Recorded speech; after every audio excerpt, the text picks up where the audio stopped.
Siamo con Daniel Zugno, attore ma pilota vero, pilota di aeroplani. Allora nasce prima l'attività, diciamo, di pilota o prima la passione per i film, per la recitazione? No, è nata prima la passione per il volo.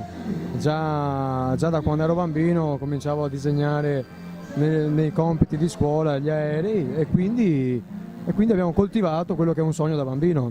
Fin da quando si è giovani si sogna di diventare modelli, astronauti, e io ho realizzato il mio sogno, quello di diventare pilota d'aerei.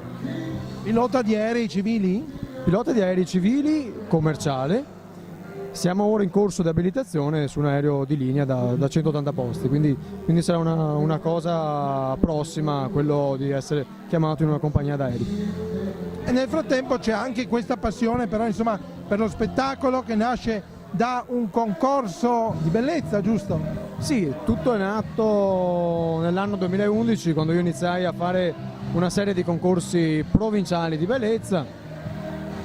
Grazie ad aver guadagnato qualche fascia ho guadagnato assieme il diritto anche alla finale regionale, vincendo Mister Veneto 2011, conquistando la finale nazionale, arrivando però tra i primi 20, e questo mi ha portato a conoscere il mondo dello spettacolo. Se tu pensi al tuo futuro, lo vedi più nel volo o nello spettacolo?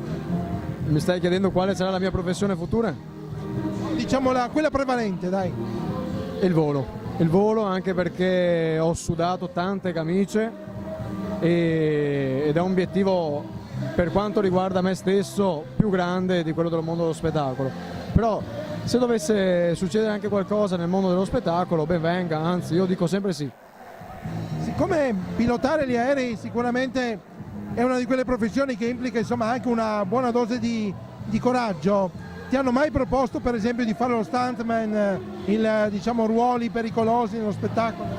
No, questo non mi è ancora successo, no. Ma lo faresti? Perché no? Assolutamente sì.